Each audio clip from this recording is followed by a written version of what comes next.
Bismillahirrahmanirrahim. Assalamualaikum warahmatullahi wabarakatuh.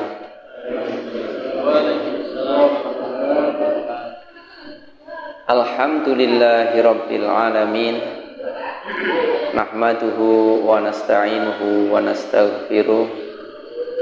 Asyhadu an la ilaha illallah wahdahu la syarika lah. Wa asyhadu anna Muhammadan abduhu wa rasuluh. Allahumma salli ala Muhammad wa ala alihi wa ashabihi ajma'in. Yang kami muliakan, wabil khusus Bapak Haji Sarto, semoga Allah senantiasa menjaganya, kepada seluruh umarah dan seluruh peserta taklim bersama dan buka bersama, yang juga senantiasa mendapatkan rahmat dari Allah Subhanahu wa ta'ala. Alhamdulillah, dengan segala kondisi kita pada sore hari ini, Allah Subhanahu wa ta'ala pertemukan kita dalam bulan yang mulia, tempat yang mulia, waktu pula waktu-waktu yang ijabah, artinya waktu yang mulia juga di sisi Allah Subhanahu wa ta'ala. Para hamba Allah yang dimuliakan Allah Subhanahu wa ta'ala, pada kesempatan sore hari ini, karena di sini yang hadir kebanyakan dari para umarok, ya, akan kami sampaikan nasihat Imamul Muslimin yang disampaikan pada malam, pada hari Sabtu tanggal sekian Syaban kemarin, ketika memberikan nasihat kepada para umarok seluruhnya. Tema atau judul yang beliau sampaikan adalah mentadabburi kepemimpinan Nabi Sulaiman alaihi. Untuk makalah lengkapnya sudah kami sampaikan di grup link dari Mina News. Jadi memang Imam sengaja tidak mencetak makalah beliau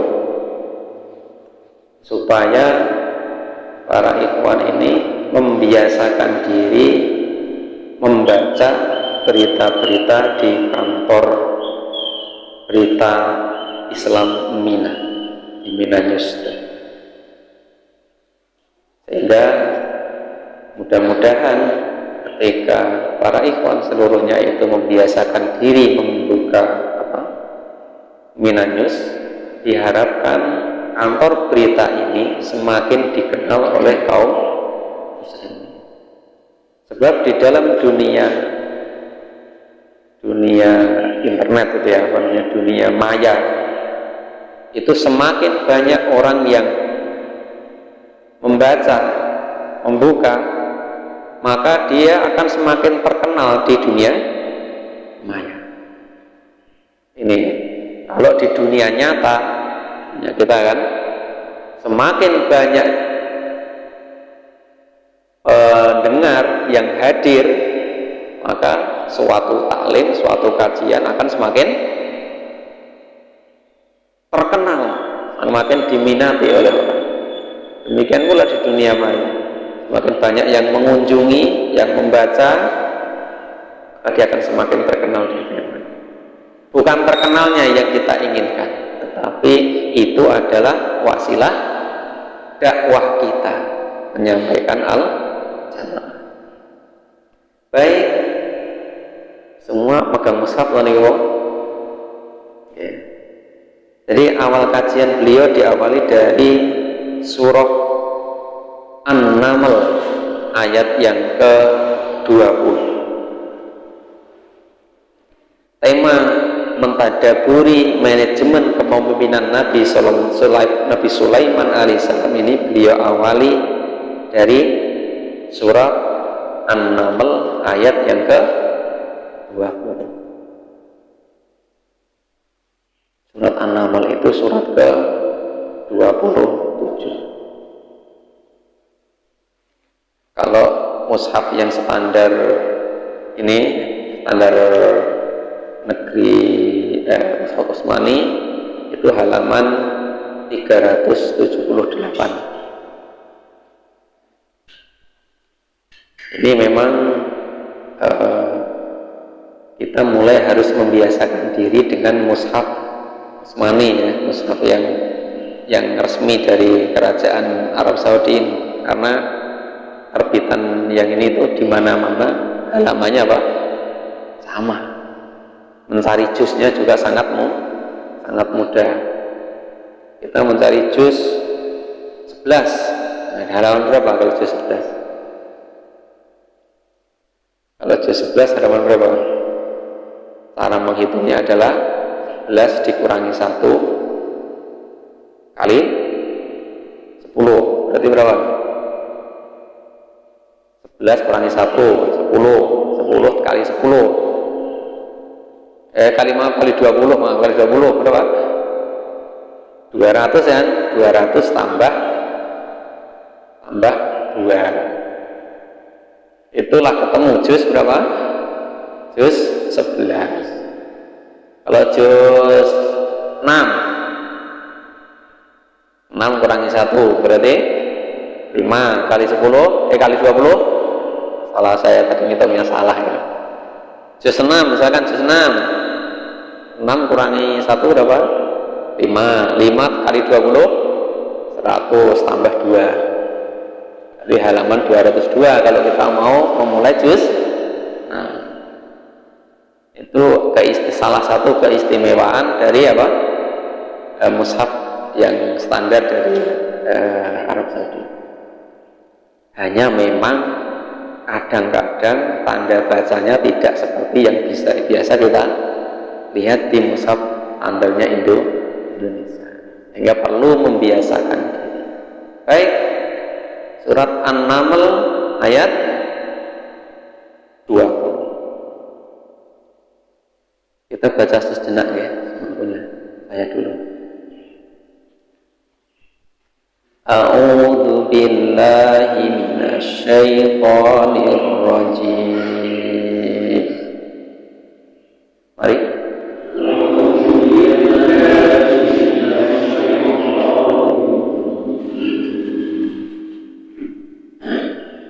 Wa tafaqqada at-tayra faqala ma liya la aral hudhud. Mari. Wa tafaqqada at-tayra faqala ma liya la aral hudhud am kana minal ghaibin. Am kana minal ghaibin la u'adzibannahu 'adaban syadidan aw la adbahanna la u'adzibannahu 'adaban syadidan aw la adbahanna aw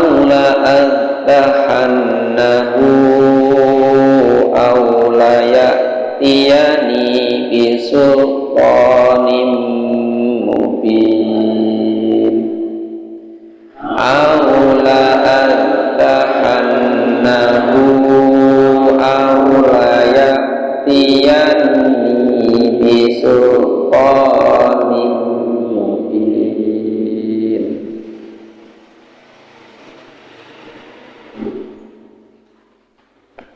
Satu kalimat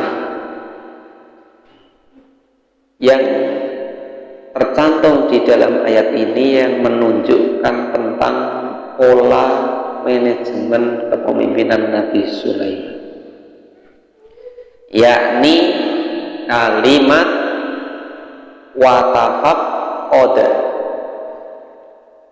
Kalimat apa? Watafaqoda.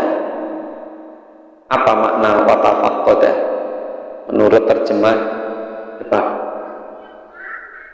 diterjemahnya. Memeriksa. Sampai-sampai beliau mengatakan, kalau kita mempelajari ayat ini sebagai bentuk teladan pada Nabi Sulaiman, cukup satu ini saja. Seorang pemimpin, metode kepemimpinan dari Nabi Sulaiman itu adalah memeriksa. Berarti beliau itu memperhatikan betul apa-apa yang berada di bawah kepemimpinan beliau. Di sini Nabi Sulaiman alaihissalam memeriksa barisan burung dan beliau tidak menjumpai salah satu personilnya, yakni burung hudhud. Burung hudhud dijelaskan bahwasanya burung hudhud ini adalah sejenis burung pemakan serangga. Panganane ya mungkin bahasa kita ya jangkrik, palang dan sebagainya, pemakan serangga.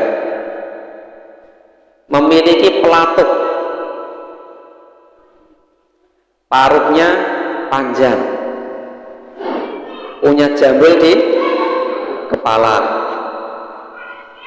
ekornya panjang, bulunya indah dan beragam warna. Dia hidup di pohon-pohon dengan cara melubangi pohon untuk tempat sarangnya. Nah, ini bahasa Malaysia disebut burung takur. Nah, ini burung apa ya? Nah, pelatuk ini kenapa nggak warna-warni? Nah, itu nanti di Pina itu ditampilkan gambar burung hudhud seperti apa. Mbok menawa mungkin nek teng sabun ngerti kaya ngoten, mungkin itu burung apa? Burung hudhud. Di dalam tafsir Ibnu Katsir dijelaskan bahwasanya burung hudhud ini punya kemampuan untuk mendeteksi keberadaan air yang ada di dalam tanah. Jadi tukang sumur berarti gini ya. Dia pandai memperkirakan apa? Adanya sumber air yang ada di dalam tanah, sehingga dia memang oleh Nabi Sulaiman ditugaskan, salah satu tugasnya adalah menemukan sumber-sumber air yang kemudian nanti bisa diminum oleh Nabi Sulaiman dan para tentaranya. Nah, inilah teladan yang pertama dari beliau, Nabi Sulaiman. Beliau senantiasa mengecek, senantiasa memeriksa baik personil ataupun tugas-tugas yang beliau amanahkan kepada para pembantunya. Nah, kadang-kadang kan ya mohon maaf ya, kita evaluasi bersama kita ya. Misalkan ada amanah, misalkan seperti hari ini amanah apa, mengadakan taklim dan buka bersama. Kalau kita mengikuti Nabi Sulaiman, tentunya harusnya karena yang amanahi saya harus ngecek persiapan bagaimana. Yang dari Wonogiri yang berangkat berapa, terus kemudian acaranya seperti apa, buat nasinya berapa bungkus, terus apa lagi ya, undangannya berapa, acaranya seperti apa, mulai jam berapa. Nah, ini semua dia dicek seperti ini Nabi Sulaiman. Dan begitu jelinya Nabi Sulaiman ini, sampai guru hudud sing cuma berapa tadi? Sangat kecil gitu ya, sangat kecil, mungkin dosa kepel gitu ya. Itu sampai tidak luput dari apa? Dari kontrol beliau. Nah, kaya kula sosok ora hafal. Umatnya siapa saja tidak hafal. Nah, jadi itu, beliau senantiasa memeriksa. Ini menjadi agenda utama bagi para umar, khususnya bagi para pemimpin, bagi para orang-orang yang diamanai sebagai pemegang urus. Nah, para ikhwan yang dimuliakan Allah Subhanahu wa Ta'ala, Nabi Sulaiman ini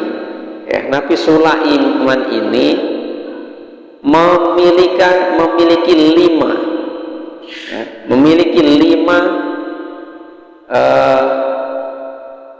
khas teladan di dalam kepemimpinan. Nabi Sulaiman ini memiliki sedikitnya 5 keutamaan, 5 ciri khas kepemimpinan Nabi Sulaiman ini. Apa saja itu? Yang pertama, beliau memiliki nubuah. Apa itu nubuah? Iya. Artinya, beliau sebagai seorang nabi, beliau menjadi teladan, menjadi panutan bagi umatnya. Beliau memiliki sebagai kenabian, nubuah. Kalau kita terapkan di kehidupan kita sekarang, yakni kalau saya memahami sebagai teladan kehidupan, orang yang menerima wahyu dari Allah Subhanahu wa Ta'ala. Kemudian yang kedua ini tidak mesti kita memiliki. Beliau dikaruniai mulkan, kerajaan. Bahkan kerajaannya itu adalah kerajaan yang tidak akan pernah tertandingi oleh raja-raja setelah beliau. Ini memang doa beliau supaya jangan ada setelahku ini, setelah Nabi Sulaiman maksudnya, memiliki kerajaan yang melebihi kekuasaannya Nabi Sulaiman. Kalau menurut pendapat jenengan, apa dasar beliau kok sampai berdoa seperti itu? Apa dasar beliau? Kenapa Nabi Sulaiman berdoa jangan sampai ada orang yang punya kekuasaan melebihi kekuasaannya beliau? Ternyata beliau ini khawatir kalau umat-umat setelah beliau itu masuk neraka gara-gara punya kekuasaan. Karena memang kekuasaan ini hisabnya sangat berat. Jadi saking kasih sayangnya kepada umat setelah beliau sampai berdoa, ya Allah, jangan Engkau berikan lagi manusia setelah saya ini kekuasaan yang melebihi kekuasaan saya. Nah, bagaimana tidak besar kekuasaan beliau itu meliputi penguasaan terhadap manusia, terhadap jin dan hewan. Ratu sing sakniki sing kira-kira sing luwih kaya apa enten. Mungkin dia bisa menguasai sepertiga dunia mungkin, tapi dia tidak akan pernah menguasai dunia jin dan hewan. Jadi ini yang kedua. Yang ini apa? Al-Mulk, kerajaan. Kemudian yang ketiga, beliau dikaruniai dengan mal, mal, yakni kekayaan.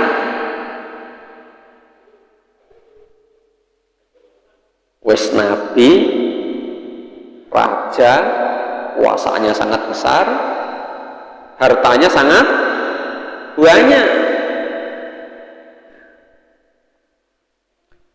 Saking banyaknya harta. Tapi ini kami belum membaca hadisnya secara dari kitab.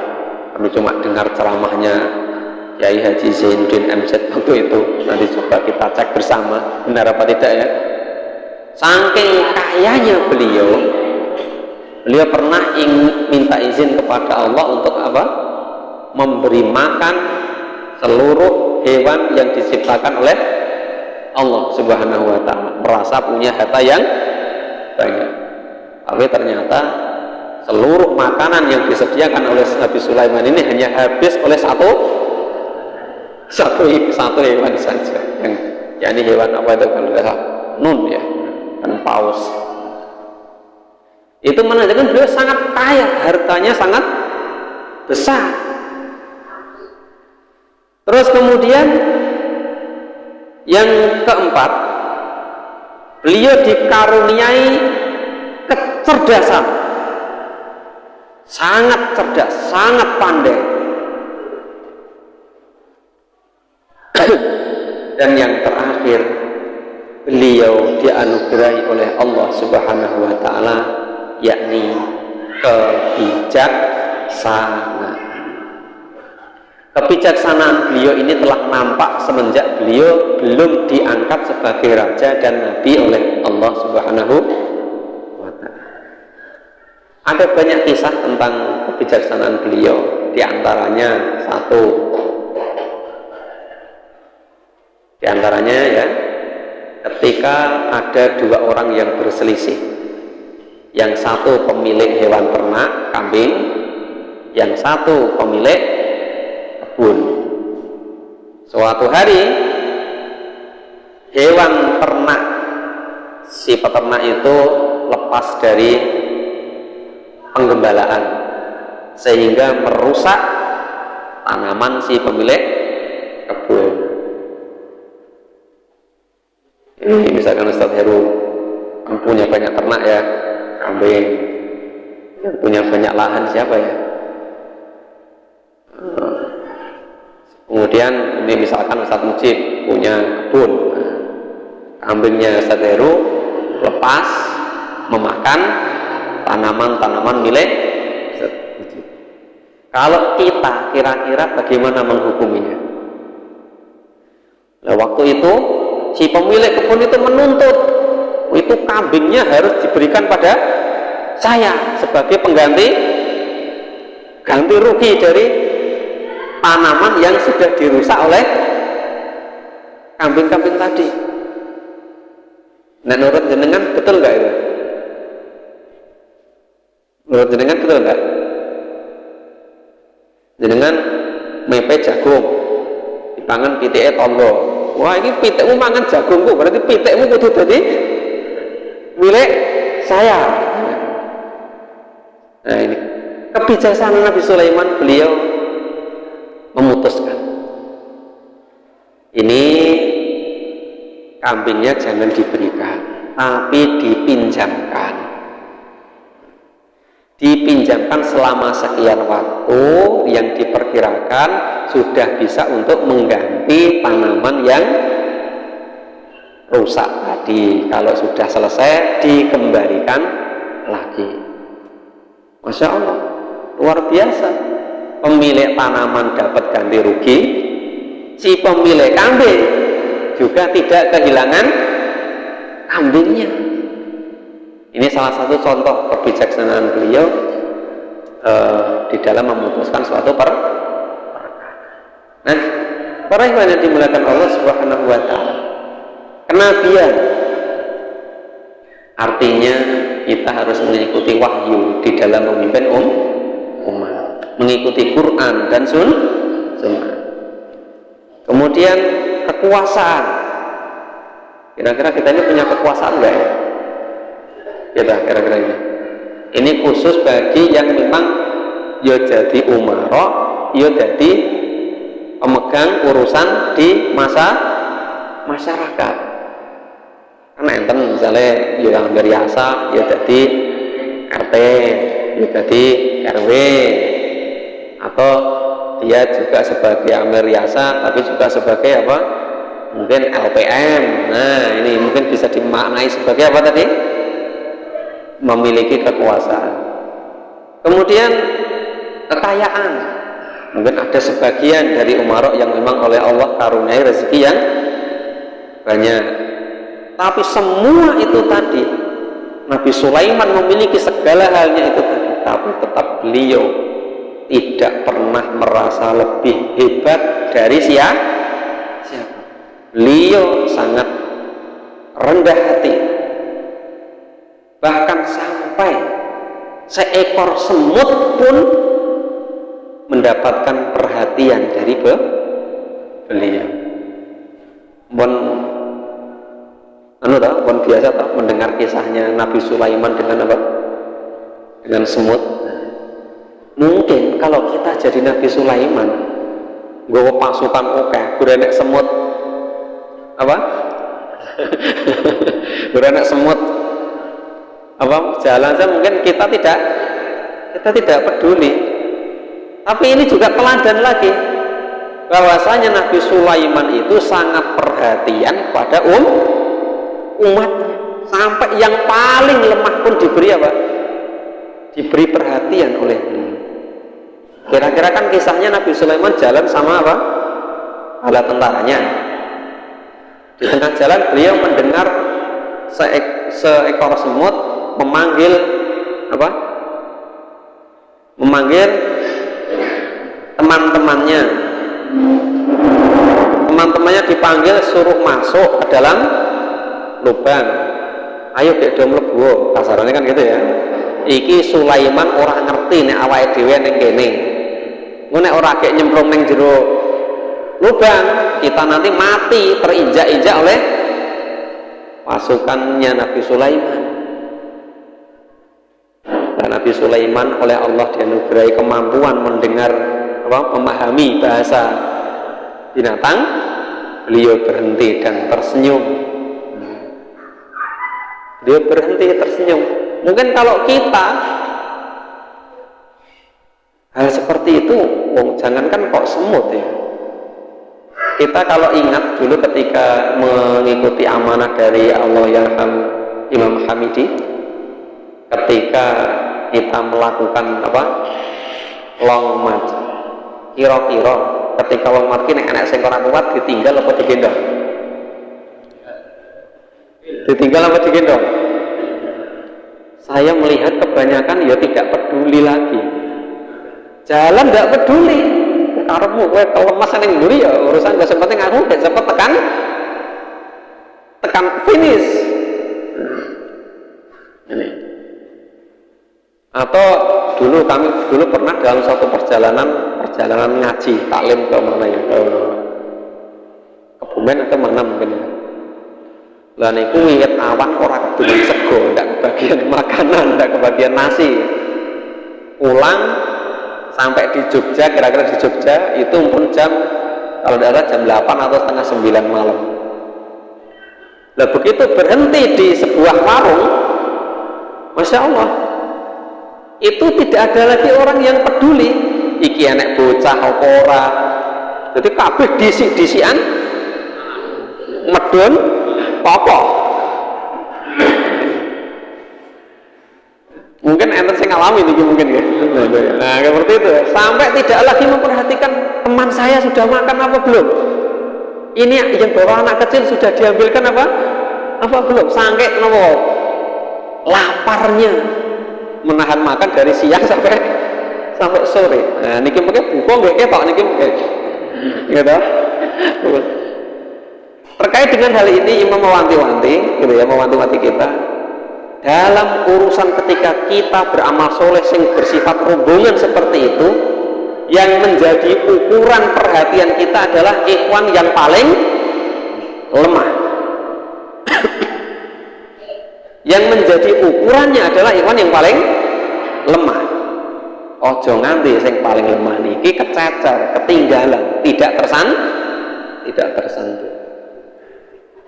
Belajar dari siapa tadi? Nabi Sulaiman. Jadi sudah kita dapat dua ya. Satu, Nabi Sulaiman itu selalu memeriksa kondisi keadaan dari umatnya. Yang kedua, Nabi Sulaiman itu sangat peduli dengan umatnya. Kemudian ibrah berikutnya, ketika beliau mendakwai Ratu Bilqis. Ketika beliau mendakwai Ratu Bilqis, beliau mendakwai Ratu Bilqis lebih mengutamakan argumen, meskipun sebenarnya beliau itu mampu mengalahkan langsung negeri Saba. Kalau kita baca kisahnya, beliau kan pertama kirim surat, kemudian oleh Ratu Bilqis bermusyawarah dengan para bitonahnya, dengan para pembantu-pembantunya. Pembantu ini sangat bersemangat. Wah, ini penghinaan ini. Sulaiman ini menghina kita. Kita ini negara yang kuat. Mosok dihina seperti ini. Ayo kita serang saja itu. Negerinya Sulaiman itu pembantunya Bilqis. Tetapi Ratu Bilqis juga bukan ratu yang bodoh. Kira-kira bahasa kita ya sebentar. Kita itu belum tahu Nabi Sulaiman itu raja yang seperti apa, kekuatannya seperti apa, belum tahu. Maka Ratu Bilqis memerintahkan, gini aja, kita kirim hadiah, kita kirim harta kepada Sulaiman. Kalau Sulaiman itu mau menerima apa? Hadiah, maka kita perangi Sulaiman. Tapi kalau Sulaiman ini tidak mau menerima apa? Hadiah ini, mending kita nyerah saja. Kok bisa ya, Mas? Ini saking cerdasnya Ratu Bilqis juga ini.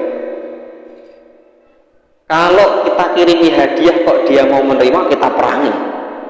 Tapi kalau nggak mau, kita menyerah saja. Kenapa? Karena kebiasaan para raja, kalau raja itu lemah, artinya dia itu pengen melumpukne bondo, artinya dia raja yang lemah. Niscaya kalau diperangi dia kalah. Tapi kalau sampai nggak mau, artinya dia itu sebenarnya kuatannya sangat besar. Dan qadarullah Nabi Sulaiman membalikan apa? Harta yang disampaikan tadi, dan Ratu Bilqis pun datang dengan sendirinya menyerahkan diri. Dalam satu penjelasan ada yang dikatakan akhirnya si Ratu Bilqis ini menjadi istri dari Nabi Sulaiman. Wallahu a'lam. Terus kemudian ini ibrah yang berikutnya. Jadi beliau mengedepankan kasih sayang. Nah, kadang-kadang kan kita enggak ya. Kadang-kadang kita ini enggak ngerti, kita dakwah ditolak oleh manusia. Wah, saya parani wae. Kita dakwah di satu tempat, kemudian ditolak, ada yang mengganggu, ada yang apa? Menghalang-halang. Wah, sikit dilawan wae. Saking semangat kita. Kemudian yang terakhir, Nabi Sulaiman ini sangat pemaaf kepada umatnya. Ditunjukkan ketika beliau memeriksa burung hudhud tidak ada, Tapi ketika si burung hudhud ini bisa memberikan penjelasan yang benar, beliau pun dengan mudahnya memaafkan si burung hudhud ini. Lah, ibrah bagi kita, seorang pemegang amanah, seorang amir ataupun siapapun yang diamanai mengurus umat ini, hendaknya bersabar dan senantiasa memberikan maaf kepada umat yang mungkin perilakunya maraknya jengkel. Pernah nggak ngalami mengurus umat sing diurus malah membuat jengkel? Bes toat ya orang ngeyel terus kemudian diberi amanah ora dilakoni, dijak amal soleh tidak orang mangkat. Nah, maka kalau kita meneladani Nabi Sulaiman ini bisa membagi antara tegas dan memaaf. Tapi beliau lebih banyak memaafkan umatnya dari perbuatan-perbuatan yang mungkin umatnya ini salah. Termasuk si hudhud ini. Apa salahnya hudhud? Apa salahnya hudhud?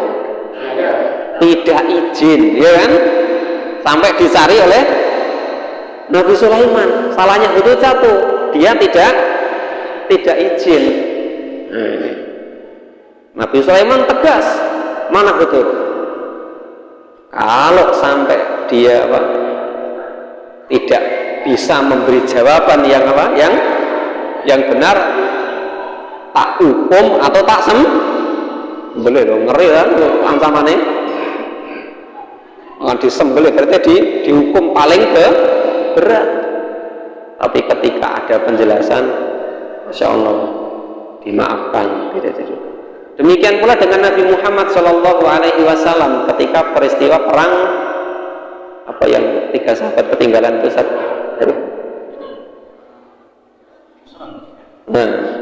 perang yang ada 3 orang sahabat yang ketinggalan dari perang itu.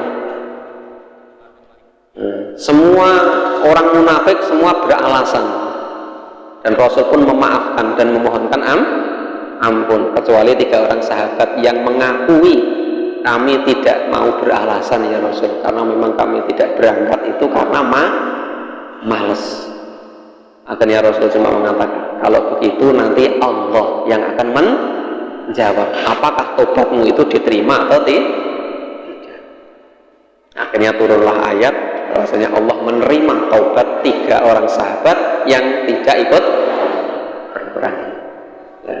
Di mana bentuk pemaaf beliau? Yaitu tadi, orang-orang podo njaluk, ya Rasul maaf, punggung saya sakit, saya tidak bisa ikut. Ya Rasul, iki saya kemarin baru panen. Beliau dengan mudah memberi maaf mereka dan memohonkan ampun kepada Allah, kepada orang-orang yang tadi yang ketinggalan tadi, khususnya dari kalangan orang-orang munafik. Allahu a'lam. Kira-kira itu nanti lebih jelasnya bisa dibaca di makalah beliau, mudah-mudahan menjadi pelajaran bagi kita semua. Alhamdulillah. Assalamualaikum warahmatullahi wabarakatuh.